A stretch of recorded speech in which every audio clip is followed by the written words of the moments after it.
In this video, we will be discussing the relationship between different equilibrium constants. Let's suppose we have a general equation where the A moles of A reacts with B moles of B to gives us C moles of C and D moles of D. इस reaction के लिए Kp इस तरह से लिख लेंगे, partial pressure of C raised to the power C into partial pressure of D raised to the power D divided by partial pressure of A raised to the power A into partial pressure of B raised to the power B. अब यहाँ पर partial pressure जो है वो mention है. फिर हम ये जानते हैं कि for n moles of a gas, an ideal gas equation can be written as PV is equal to nRT. अब अगर इसमें से हम सिर्फ प्रेशर फाइंड आउट करना चाहते हैं तो वॉल्यूम को हम इक्वेशन के दूसरे हैंड साइड पर ले जाएंगे. So we will divide both the sides by v. यहाँ से v जो है वो कैंसिल आउट हो जाएगा और यहाँ पर हमने लिख लिया p is equal to n by v into RT. n by v, number of moles divided by volume is equal to the molar concentration. So हम इस इक्वेशन में p is equal to n by v RT में हम क्या कर सकते हैं कि जहाँ पर ये n by v मेंशन है इसकी जगह चूंकि ये कंसंट्रेशन के बराबर है तो हम इस इक्वेशन को इस तरह से लिख लें p is equal to CRT. अब हम ये इक्वेशन जो है जो हमारे पास इक्वेशन थी Kp की, उसमें प्रेशर की जगह हम CRT की वैल्यू पुट कर देंगे. फर्क सिर्फ ये होगा कि चूंकि हमारे पास डिफरेंट पार्शियल प्रेशर्स थे तो यहाँ पर फिर वो डिफरेंस जो होगा वो कंसंट्रेशन में होगा. आइडियल गैस कांस्टेंट जो है ये भी एक कांस्टेंट है, टेम्परेचर भी एक खास टेम्परेचर पे ये रिएक्शन हो रहा होगा. वेरिएबल जो है वो सिर्फ C है तो C के साथ हम उसके सबस्क्रिप्ट जो है वो पुट कर देते हैं. तो इक्वेशन जो है वो इस तरह से हो जाएगी Kp is equal to C subscript में C because this is the concentration of C into RT raised to the power C. This C is for the number of moles of C. इसी तरह से concentration of D into RT raised to the power D divided by the concentration of A into RT raised to the power A divided by concentration of B into RT raised to the power B. अब इस equation में सिर्फ हमारे पास जो concentration है वो variable है, different है और RT जो है वो कांस्टेंट है. तो हम ऐसा कर सकते हैं कि इसको कांस्टेंट आउट कर लें. जिस तरह अगर आपके पास 2 इंटू एक्स प्लस 3x हो तो आप इस तरह कर सकते हैं कि x को जो है वो कॉमन कर लें और 2 प्लस 3 जो है वो लिख लें. तो एग्जैक्टली इस तरह से RT को जो है वो कॉमन आउट कर दिया और C जो कंसंट्रेशन का फैक्टर है उसको अलग करके लिख लिया. यहाँ पर एक और भी रूल जो है वो मैथ्स का अप्लाई हुआ है. अगर आपके पास बेस सेम हो, let suppose x raise to the power 2 है और multiply by x raise to the power 3 है, तो क्या करेंगे आप कि बेस जो है वो सेम होगी और इनके जो पावर्स हैं वो ऐड हो जाएंगी 2 प्लस 3. तो यहाँ पर जो RT है, एक RT का जो पावर है वो C है और दूसरे का जो है वो D है. बेस सेम है तो दोनों जो पावर्स हैं वो ऐड अप हो जाएंगे RT raise to the power C plus D. इसी तरह इक्वेशन के नीचे ही साइड में RT, यहाँ पर एक जो पावर है वो A है और दूसरा B है तो ये हो जाएगा RT raise to the power A plus B. अब जो कंसंट्रेशन वाली टर्म्स हैं, concentration of C into concentration of D divided by concentration of A into B, this is called as Kc. This whole term will be equal to Kc. तो हम इसकी जगह Kc put कर देंगे equation में तो ये इस तरह से हो जाएगी Kp is equal to Kc. अब RT यहाँ पर फिर एक और जो है मैथमेटिक्स रूल अप्लाई है. अगर आपके पास कोई वैल्यूज हो और उनका बेस सेम हो, पावर जो है वो डिफरेंस हो और ये डिवाइड में हो, तो हम इसको इस तरह से लिख सकते हैं कि ये डिवाइड वाला ऊपर हम लिख लें और ये इन्वर्स में हो जाएगा, नेगेटिव में हो जाएगा। तो ये 3 - 2 करके इस तरह से हम इसको लिख सकते हैं। तो इसी तरह यहाँ पर RT और RT जो बेस है वो सेम है और इसके पावर C+D और नीचे जो है वो A+B है। तो हम इसको इस तरह से लिख लेंगे C+D माइनस A+B।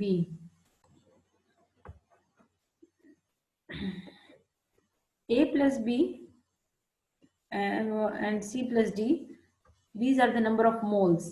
C और D जो हैं वो प्रोडक्ट के नंबर ऑफ मोल्स हैं और A और B जो हैं वो रिएक्टेंट के नंबर ऑफ मोल्स हैं। तो हम इसको डेल्टा N से रिप्रेजेंट कर सकते हैं। डेल्टा N, ये जो डेल्टा का साइन है, it means change in the number of moles, which will be equal to the number of moles of product minus the number of moles of reactant. अब अगर कोई भी ऐसा इक्वेशन हो जहाँ पे डेल्टा एन जो है 0 हो, तो उस केस में क्या होगा कि आपके पास ये K C, this is K P and this is K C, K P is equal to K C RT raise to the power 0। और कोई भी चीज़ जिसकी रेज टू द पावर 0 हो जाए वो 1 के बराबर होती है, तो ये टर्म आपकी सारी 1 के बराबर हो जाएगी। तो उस केस में Kp जो है वो Kc के बराबर होगा। Now we will see the relationship between Kp and Kx.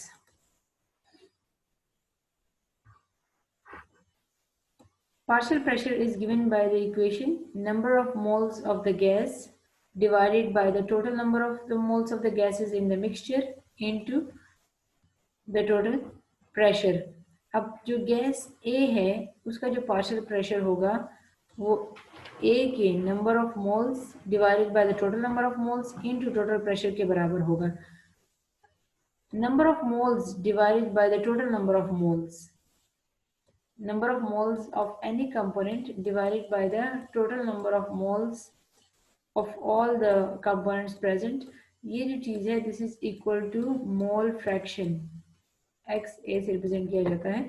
तो हम यहाँ पर number of moles divided by total number of moles को हम रिप्लेस कर देंगे मोल फ्रैक्शन ऑफ द गैस से इनटू टोटल प्रेशर। तो इक्वेशन की फॉर्म में हम इसको इस तरह से लिख सकते हैं PA is equal to XA into P। अब इसी तरह से ये हमने कंपोनेंट A का जो है पार्शियल प्रेशर लिख लिया, तो हम कंपोनेंट B, C और D सबके लिए इस तरह से लिख सकते हैं और ये फिर हम इक्वेशन पुट कर देंगे Kp के। Kp की जो इक्वेशन है that is partial pressure of C raised to the power C, partial pressure of D raised to the power D, and partial pressure of A raised to the power A, and partial pressure of B raised to the power B. अब यहाँ पर PC के लिए partial pressure जब हम put करेंगे तो that will be equal to XC raise to the power C into P raise to the power C, और इसी तरह D और A और B के लिए भी पुट कर देंगे। नाउ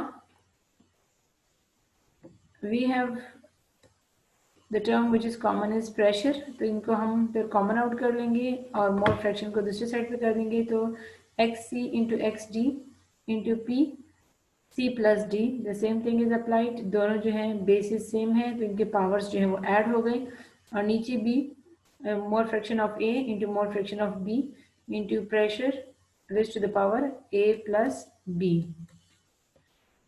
अगेन डिवीजन में है ये दोनों, तो we can write C plus D minus A plus B।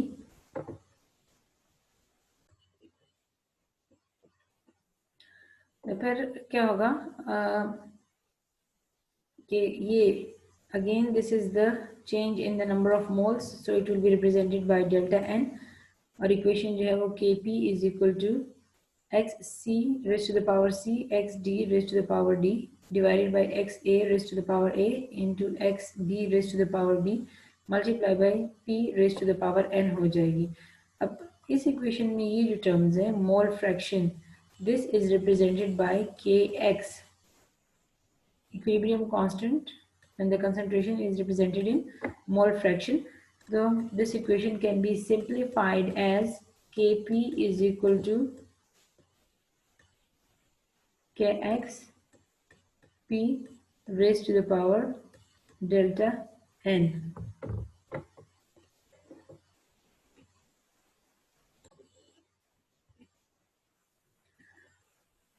So the equation comes as this: Kp is equal to Kx P raised to the power n. Since the pressure can be written as RT by V from the general gas equation, we have PV is equal to RT for 1 mole of an ideal gas. So अगर volume को हम यहाँ से eliminate करके दूसरे side पे ले आए तो ये हो जाएगा P is equal to RT by V। अब यहाँ पर ये जो प्रेशर है इसकी जगह अगर हम ये RT बाई V की वैल्यू पुट कर दें तो Kp is equal to Kx RT by V raise to the power delta n हो जाएगा। Now let's see the relationship between Kp and Kn. Kn when the concentration are expressed in the terms of the moles of the gases, so फिर हम Kp को Kn के form में जो है represent कर सकते हैं। Dalton law of partial pressure के मुताबिक the partial pressure of any component in a mixture of gases is equal to the mole fraction of that component into the total pressure। कि अगर कोई भी मिक्सचर ऑफ गैसेस होगा उसमें आपके पास अगर ए से ज़्यादा गैसेस हों ए बी और सी तो उसमें ए का जो पार्शियल प्रेशर है वो कितना होगा, mole fraction of A multiply by total pressure. इसी तरह बी का जो पार्शियल प्रेशर होगा वो होगा mole fraction of B into total pressure और सी का जो होगा वो mole fraction of C into the total pressure. Then mole fraction किसके बराबर होता है, ये है the number of moles of A divided by the total number of moles. यहाँ पे इज इक्वल टू का साइन है, तो number of moles of A divided by the total number of moles को हमने एक्स ए की जगह पुट कर दिया तो इक्वेशन हमारे पास इस तरह से आ जाएगी। यहाँ पर भी प्रिंटिंग मिस्टेक है, this is multiply, it will not be is equal to. अब ओवरऑल हमारे पास इक्वेशन बन गई N A into P by N, where Na is the number of moles of the component of gas A and N is the total number of moles of the gases in the system। अब हम क्या करेंगे कि Kp की जो expression है उसके लिए हम प्रेशर की जगह ये वैल्यूज पुट करेंगे। So the expression will be like this: Kp is equal to N C into P by N raised to the power C। इसी तरह डी के लिए ये एक्सप्रेशन, ए के लिए ये और बी के लिए ये। अगेन हम इसमें पी बाय एन को जो है वो कॉमन आउट कर लेंगे और एन को जो है वो अलग साइड पे कर लेंगे। पी बाय एन को हमने इसके यहाँ पर भी सेम था तो पावर्स जो है वो ऐड हो गई और नीचे वाला तो उसके माइनस में आ गया।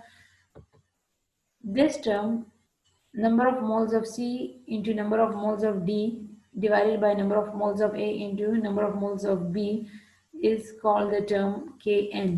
तो इसको हम रिप्लेस कर देंगे Kn से और P by N में जो ये C plus D minus A plus B, again this is the change in the number of moles के reactant के कितने moles थे और product के कितने हैं, तो it can be represented by delta N।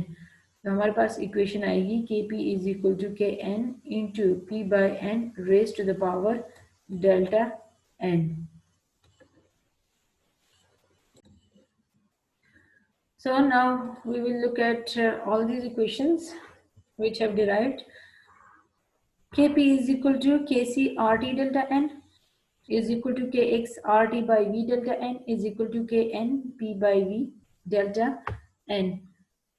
तो ये अगर आपके पास कोई भी न्यूमेरिकल आया हुआ हो तो आपने वैल्यूज़ को देखना है, उसके मुताबिक जो भी आपको इंटर कन्वर्जन होगी वो आराम से आप कर सकते हैं ना। अगर आपके पास कोई ऐसा रिएक्शन हो जिसमें number of moles of reactant is equal to the number of moles of product, reactant और प्रोडक्ट के नंबर ऑफ मोल्स में कोई चेंज ना हो, मींस दोनों एक दूसरे के बराबर हो, तो उस केस में डेल्टा एन जो है वो 0 के बराबर होगा। तो फिर R T raise to the power 0 ये 1 के बराबर होगा। R T divided by V into raise to the power 0 ये भी 1 के बराबर। इसी तरह P by N raise to the power 0 भी 1 के बराबर। तो उस केस में के पी जो है is equal to K C is equal to के एक्स इज इक्वल टू के एन। सारे जो इक्विलिब्रियम कांस्टेंट हैं वो एक दूसरे के बराबर होंगे। Now let us take a look at this example. Equilibrium constant Kp at 523 Kelvin is 0.82. Find the Kc at the same temperature for the following reaction. आपको एक रिएक्शन दिया हुआ है PCl5 जो है वो डिसोसिएट होकर PCl3 और क्लोरीन गैस बना रहा है। Kp की वैल्यू दी गई है जो कि 0.82 है और टेम्परेचर दिया गया है 523 केल्विन और आपने जो है Kc कैलकुलेट करना है। तो as we have already discussed Kp और Kc का जो रिलेशन है वो ये है Kp is equal to Kc R T raise to the power n। इसमें हमें R जो है पता होना चाहिए जो कि जनरल गैस कांस्टेंट है और जनरल गैस कांस्टेंट की वैल्यू जो है वो ये होती है 0.08 dm³ एटमॉस्फेयर पर केल्विन पर मोल। तो हम क्या करेंगे इस इक्वेशन में हमने चूंकि Kc को मालूम करना है तो बाकी टर्म्स को हम दूसरे साइड पे ले जाएंगे। आपके पास ये Kp divided by R T raise to the power delta N is equal to Kc। इसमें Kp की वैल्यू पुट कर दें 0.82, आर टी की वैल्यू पुट कर दें और इसमें नंबर ऑफ मोल्स जो है वो अपनी इक्वेशन को देख के मालूम करने हैं। यहाँ पर इसमें साथ कोई भी नंबर नहीं लिखा हुआ तो मीन्स कि हर एक का जो है वो 1 मोल है। 1 mole of PCl5 is reacting to give us 1 mole of PCl3 and 1 mole of chlorine. तो प्रोडक्ट के साइड पे अगर नंबर ऑफ मोल्स को देखें तो 1 + 1 ये 2 मोल्स हैं और जबकि रिएक्शन के साइड पे 1 मोल है। तो डेल्टा एन मालूम करने के लिए प्रोडक्ट के नंबर ऑफ मोल्स में से रिएक्टेंट के नंबर ऑफ मोल्स माइनस करेंगे तो ये हो जाएगा 2 - 1 which will be equal to 1। ठीक है, the number of difference in the number of moles is 1 जो कि यहाँ पर मेंशन है। इस इक्वेशन को सॉल्व कर लेंगे और ये Kc जो है वो कैलकुलेट हो गया which is equal to 1.91 into 10⁻² moles per dm³। Kc की इंफॉर्मेशन से हम क्या क्या मालूम कर सकते हैं किसी भी रिएक्शन के बारे में। The direction in which the chemical reaction would proceed to acquire an equilibrium state.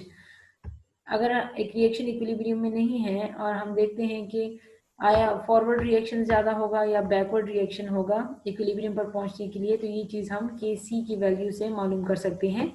The extent to which the reaction will proceed before equilibrium is reached. Equilibrium पर पहुंचने से पहले एक रिएक्शन किस हद तक होगा। इसके अलावा अगर हमारे पास इक्विलिब्रियम के इनिशियल कंसंट्रेशन अगर हमें मालूम हो तो हम इक्विलिब्रियम पे कंसंट्रेशंस क्या होंगी वो कैलकुलेट कर सकते हैं। और इसके अलावा हम ये भी मालूम कर सकते हैं कि अगर हम कंडीशंस चेंज कर दें तो हमारे केमिकल इक्विलिब्रियम पर क्या फ़र्क पड़ेगा।